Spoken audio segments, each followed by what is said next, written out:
Echo reporters, welcome back to my channel. Yesterday, I published a video about how Kate Middleton looked so wonderful at trooping the color to the point where myself and thousands, if not hundreds of thousands, if not millions of other people were left scratching our heads as to why all of this hoopla was made surrounding her absence this entire time.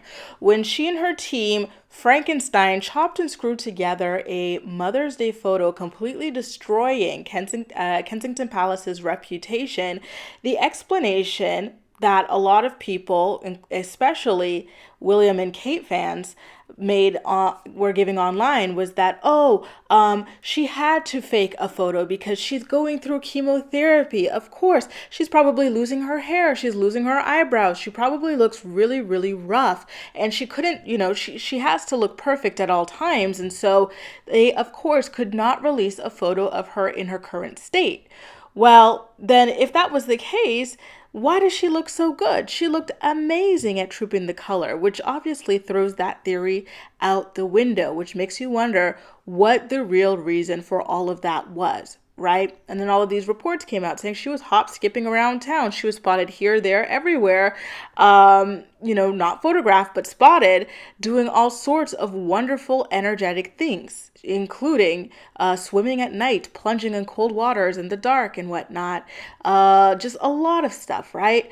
So, if that was the case, then why couldn't she take new, improved, recent photos of Charlotte and Louis for their birthdays? Right? The three photos that came out just did not make any sense at all. So, I did some reading through the comment section of that video I posted yesterday. A lot of you guys are claiming that that wasn't the real Kate Middleton at Trooping the Color. A lot of you guys are claiming that that was a clone.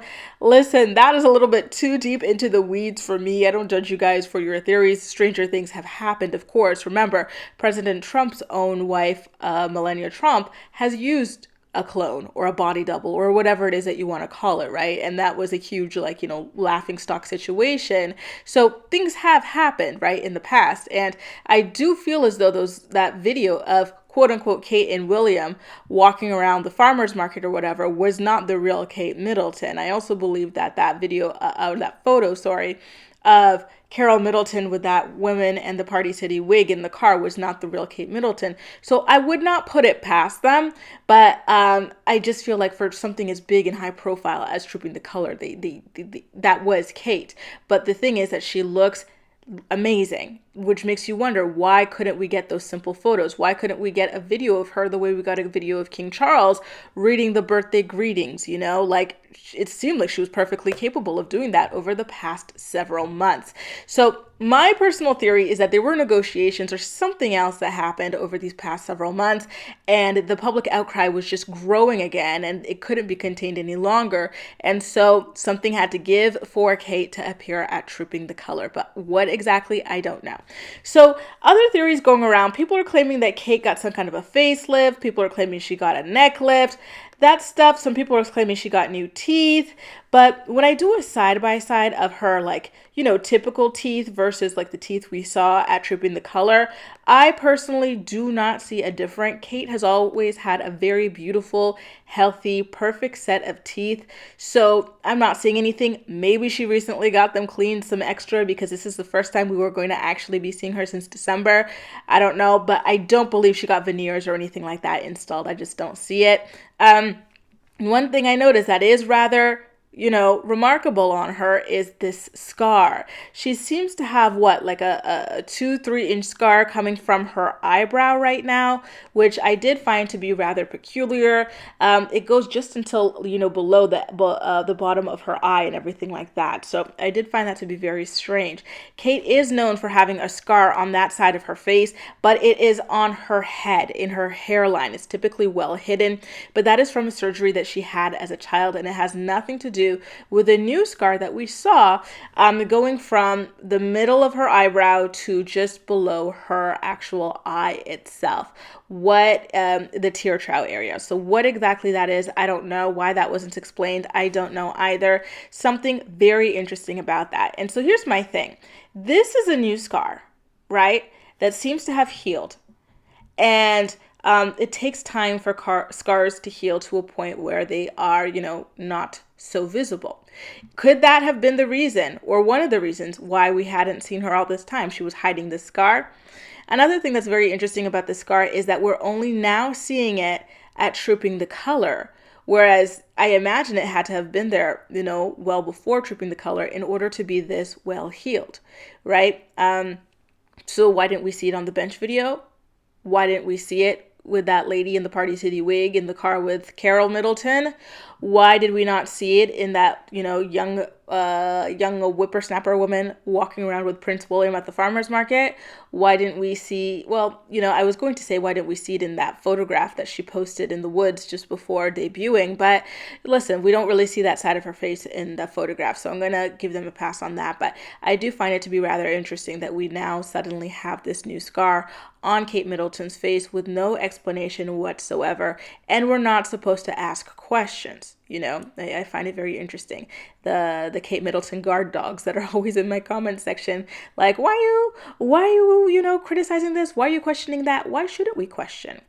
It's questioning that even had us get these answers that we deserve as taxpayers, right? I am a member of the Commonwealth. I am a Canadian woman. So, I feel like I am well within my right to ask questions about what is going on and why someone who is purported to represent my country, someone who is supported by public finances, is not able to carry out certain duties, and why the excuses and explanations are just not adding up, right? And it's because of the questions that we found out that these people have been lying to us for quite a while now. So the Mother's Day photo, take for example, if we did not ask questions, if we did not point out the discrepancies and the weirdness of that photo, it would not have been revealed that it was a fake photo, right?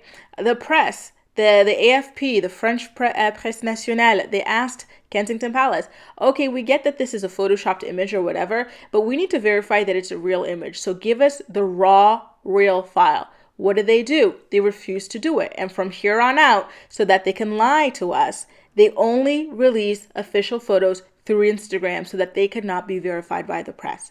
Do those sound like trustworthy people to you? People who would do that in the first place, A, and then people who, B, instead of becoming transparent to show that they are trustworthy, double down in their cowardice by refusing to release official photos to verifiable press sources?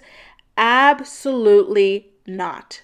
And that is why, to this date, they are not considered trustworthy sources. And that is why I will continue to question these people who have been proven to be liars. It's not just the Mother's Day photo that they lied about. It's the photo that they posted of the Queen with her grandchildren. They chopped and screwed that too. They stitched some grandchildren in the photo who were not even in the room. Okay, so if you want to continue to blindly follow these people who do not care about you, who spit in your face and think you're stupid in the way that they chop and screw these photos and manipulate reality, go right ahead, but I'm not going to do that, okay? I am going to ask questions. So anyway, back to Kate Middleton at Trooping the Color. Again, she looked lovely. Yes, she was a little bit thinner, but it wasn't anything to blow a gasket over. Facially, she looked great. Her hair looked great. Her smile looked great. Her clothes looked great. The hat looked great. So it just makes you wonder, why did they throw away their reputation over this situation when they very easily could have handled this the way King Charles handled things? So again, I'm posting some side-by-side of Kate at Trooping the Color in 2023 versus Kate at Trooping the Color here in 2024, just to show you that she did not have this scar last year. And B, I don't see a difference in her teeth, you guys. The only thing that I really see that is different in Kate here is the eyebrows. In 2023, her eyebrows were bushier and lower, and now they are a lot more plucked, I should say, and they are sitting higher, but I wouldn't attribute that to a brow lift or anything like that. I feel like it's just from getting rid of some of the heaviness of the brow that she was able to do that. So I don't know. It's all just so strange there. But the one thing that is jumping out to me right now is that scar. So when we go to the scar, the only thing that I can think of that, makes me wonder now is, does it have anything to do with the way that King Prince William appeared. He did some sort of outreach for the Jewish community, and we noticed some bruising in his upper neck area, right? So William shows up with some random bruising in his upper neck area when Kate Middleton goes missing, and another royal adjacent unfortunately passes away. There's no explanation, no nothing.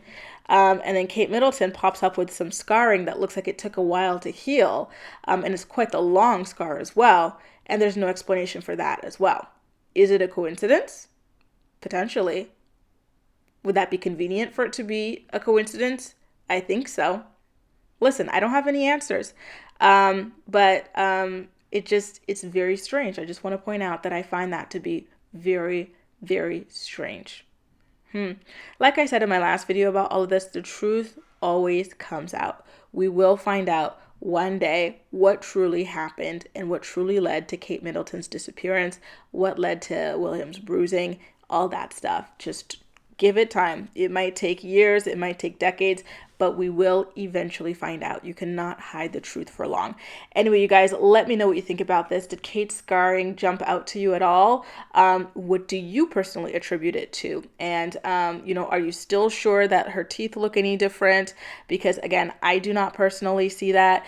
I saw some people talking about maybe she got a neck lift, but when you look at this photo of her in 2023, does it look like she needs a neck lift? To me personally, I don't think so. And these are some photos that are a little bit older, of course, but again, just to see her neck, she didn't have like a turkey neck situation or anything like that. I think that she always just had a good normal neck for a woman of her age, a British woman of her age anyway. So, I don't see it personally, but listen, maybe this could be a preventative thing if she did have it, but I personally do not see that. The only difference I see is that giant scar from her brow to the bottom of her eye to the tear trough area, and I am curious about what could have led to that and how long she had that and why we did not see that in other purported proof of life posts that we received from Kensington Palace. Let me know what you think about all this in the comment section down below. Don't forget to subscribe to my channel for more royal videos, pop culture videos, reality TV recaps, and more. That's all for now, guys, and I'll see you in my next video. Bye.